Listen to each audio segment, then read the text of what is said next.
வணக்கம். இன்றைக்கி நம்ம சேனலில் பார்க்க போகிற வீடியோ சாம்பார். இந்த சாம்பார் பார்த்திங்கன்னா ரொம்ப டேஸ்டியாகவும் இருக்கும், ரொம்ப குயிக்காகவும் ஈஸியாகவும் பண்ணிடலாம். இப்போ அதை எப்படி செய்யலான்னு பார்க்கலாம். அதுக்கு ஒரு மண் பாத்திரத்தில் 2 டேபிள் ஸ்பூன் அளவுக்கு கடலெண்ணெய் சேர்த்துக்கிறேன். அது சூடானதும் 1 டீஸ்பூன் கடுகு, 1/4 டீஸ்பூன் வெந்தயம், 1/2 டீஸ்பூன் ஜீரகம் சேர்த்துக்கலாம். அது கூட ஒரு பச்சை மிளகா, நீங்கள் கூட வர மிளகா வேணாலும் நீங்கள் சேர்த்துக்கலாம். அது கூட 15லேருந்து 20 சின்ன வெங்காயம் சேர்த்துருக்கேன். நீங்கள் ஒரு பெரிய வெங்காயம் கூட நீங்கள் சேர்த்துக்கலாம்.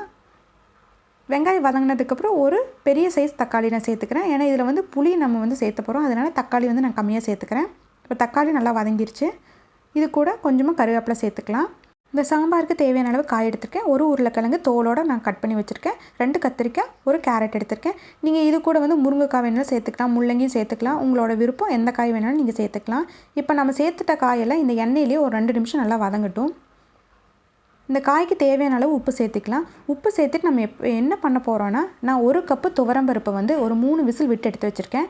இப்போ பார்த்திங்கன்னா அதோட தண்ணி மட்டும் நான் இந்த காயில் சேர்த்துக்க போகிறேன். அந்த பருப்பை நான் அப்படியே வச்சுக்க போகிறேன். பருப்பு நம்ம இப்போ ஆட் பண்ணக்கூடாது. இப்போ இந்த காய் வேகிற அளவுக்கு நான் இந்த பருப்பு தண்ணியை நான் யூஸ் பண்ண போகிறேன். இப்போ இந்த பருப்பை நம்ம அப்படியே வச்சிடலாம். இப்போ பார்த்திங்கன்னா இந்த காய் இந்த பருப்பு தண்ணியிலேயே நல்லா வேகட்டும். இப்போ நல்லா மிக்ஸ் பண்ணி விடுங்க. இப்போ நல்லா கொதிக்குது.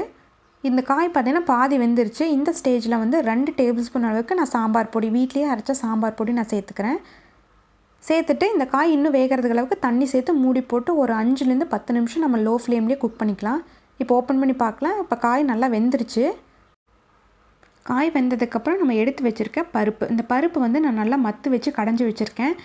அதை சேர்த்துட்டு அது கூட கொஞ்சமாக நம்ம தண்ணி சேர்த்து மிக்ஸ் பண்ணிக்கலாம். இது கூட கொஞ்சமாக கருவேப்பிலையும் கொஞ்சம் மல்லித்தலையுமே இந்த ஸ்டேஜில் சேர்த்துக்கலாம். சேர்த்துட்டு இதுக்கு தேவையான புளித்தண்ணி, ஒரு பாதி லெமன் சைஸ் அளவுக்கு புளியை நான் ஊற வச்சு நான் கரைச்சி வச்சுருக்கேன். இந்த புளித்தண்ணீரை இந்த சாம்பார் கூட நம்ம சேர்த்துக்கலாம். இந்த புளிப்பு நீங்கள் வேண்டான்னு நினச்சிங்கன்னா நீங்கள் வதக்கும் போதே 2 தக்காளி சேர்த்து நீங்கள் வதக்கிக்குங்க. இப்போ நம்ம சேர்த்துருக்க புளித்தண்ணீரோட பச்சை வாசம் போகிற வரைக்கும் நல்லா கொதிக்க விடலாம். இப்போ பார்த்திங்கன்னா ஒரு 5லேருந்து ஒரு 6 நிமிஷம் லோ ஃப்ளேம்லேயே நம்ம குக் பண்ணிக்கலாம். குக் பண்ணிவிட்டு இது கூட ஒரு 1/4 கப் அளவுக்கு நான் தேங்காய் பால், திக்கான தேங்காய் பால் சேர்த்துட்டு ஒரு 2 நிமிஷம் கொதிச்சா போதும். இதுக்கு தேவையான அளவு மல்லித்தலையும் கருவேப்பிலையும் சேர்த்துக்கலாம். ஃபைனலாக நான் 1 ஸ்பூன் இல்லைன்னா 2 ஸ்பூன் அளவுக்கு நீங்கள் நெய் சேர்த்துட்டிங்கன்னா இந்த சாம்பாரோட வாசனை அவ்வளோ சூப்பராக இருக்கும்.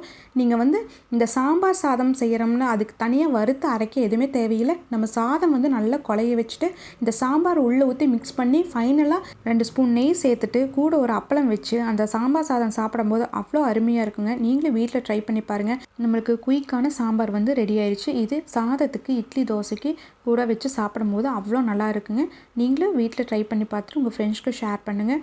பிடிச்சிருந்தால் லைக் பண்ணுங்கள், கமெண்ட் பண்ணுங்கள், மறக்காமல் சப்ஸ்கிரைப் பண்ணுங்கள். பக்கத்தில் இருக்கிற பெல் ஐக்கானை கிளிக் பண்ணுங்கள்.